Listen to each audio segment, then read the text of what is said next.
Hi, my name is Jeremy. I'm here in the Guildhall Museum, keeping in touch with you until the time you can come and see us again. Now, I say I'm in the Guildhall Museum. I'm actually going to go for a walk. Well, sort of. I'm going to use the museum collection to walk around Medway. We've already been to Rochester.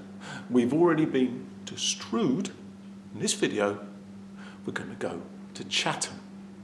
Now, the nice thing about using the museum collection is we're not just going to be walking through places, we're going to be walking back in time. What can I find in the museum collection to tell you something about what makes Chatham special? Okay.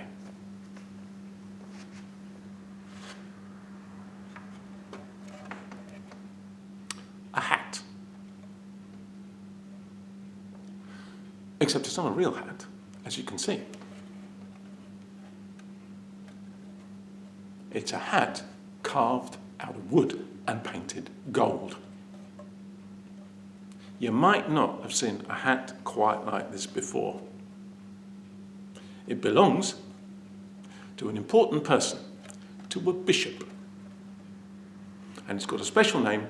It's a bishop's mitre. Because what you have here is an old pub sign. You've probably seen when you walk down the street full of shops. Some shops put signs out over the road so that you can see what's coming up without needing to stand right in front of the shop to see what it is. Pubs do the same sort of thing. And in Chatham, in Victorian times, there were lots of pubs. Because Chatham was full of people who worked at the dockyard, who worked for the army, and who worked for the navy. And the men who did those things liked sometimes to go to the pub to have some beer. Loads of pubs. And one of them, in Chatham High Street, was called the Mitre. And that was the sign that stuck out the front. So it's quite a good thing to start off with because it gives us a flavour of what Chatham was like a long time ago. There's a special reason why I wanted to show you the pub sign of the Mitre. Because before Victorian times, right at the start of the 1800s, a very famous man came to live in Chatham. At the time, he was very young. He was a little boy. This was Charles Dickens. And he came to Chatham because his dad, John, worked at the dockyard. Now, they lived there for about 5 years, but they were 5 really important years for the young Charles, and he always remembered them very fondly. The Dickens family very quickly became part of Chatham life. They were very sociable. They used to have parties. They used to go out and see people, and they used to go to the pub. They went to the Mitre. Now, when they went there, at the beginning of the 1800s, the pub was in the same place, in the high street, but it didn't actually have that sign. It had the same name, but that sign was made later on. But it's a reminder of the time that Charles Dickens spent in Chatham and what he did in the Mitre tavern or pub. You see, Charles Dickens, even when he was young, was a little bit of a show-off. He liked acting, he liked singing, and his older sister was particularly musical. She played an instrument and she had a beautiful voice. So sometimes their father, John, used to take them down to the Mitre tavern, and they both used to stand on a table, Charles and his sister Fanny, and they used to sing everybody's favourite songs. And Charles, even when he was well grown up and rich and famous, remembered those times spent in Chatham entertaining people at the Mitre tavern. Now, these pubs changed in Chatham as we go through the Victorian period. You see, people quite liked the singing. It wasn't just Charles Dickens who did singing. Lots of people did. And sometimes the people who owned the pub used to pay others to come in and do singing and playing music. And eventually, people started going to the pub as much to hear the music and the singing as they did to drink the beer. So the pubs started to change. The people who owned them started to make more and more room for the singing and the dancing that was taking place, until eventually many of them were actually knocked down and rebuilt as theatres. Chatham was full of theatres by the time we get to the end of the Victorian period. But they were usually known as music halls. Because if you went to one, only a small part of the entertainment would actually be a play, which is the kind of thing you might think of seeing in a theatre. Most of it was musical. Now, this is a bit big, but it's a great thing.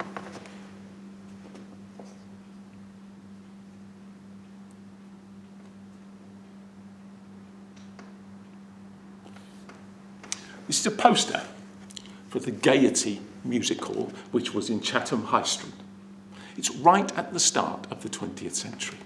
And it's a brilliant thing because it gives us a great feeling of what it was being like to go to one of these music halls 100 or so years ago. You can see the most important people, the most well-known people, are at the top in big writing. The expensive and gratifying engagement of Collins and Rice. That's what's going to make people go to the Gaiety to see them.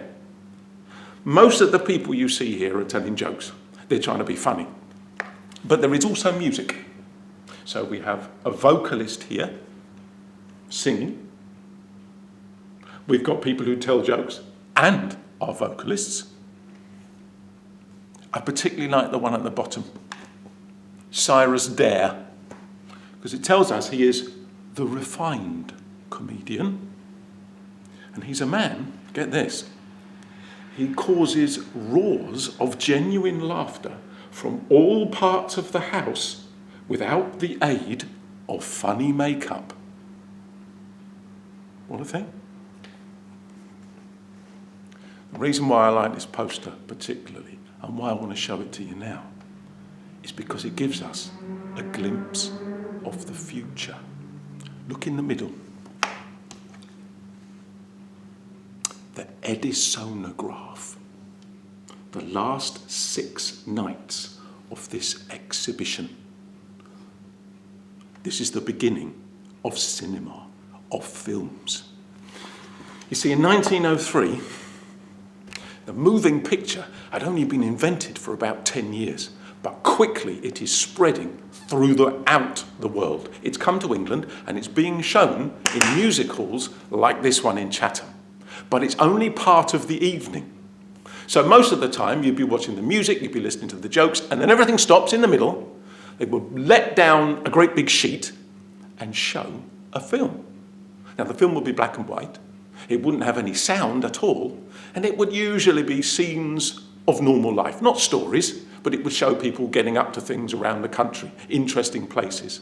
The main attraction, the reason why people went, is because they were fascinated by the idea of pictures that moved. Of course, what happens is this little bit of the poster comes to take over everything else. Because now film and cinema is a huge international industry.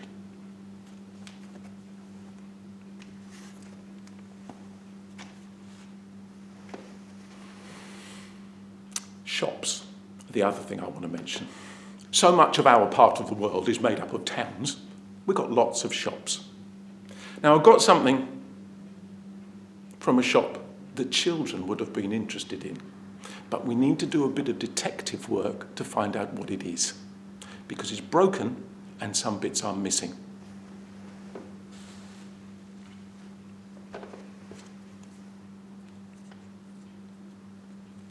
So let me show you this bit first.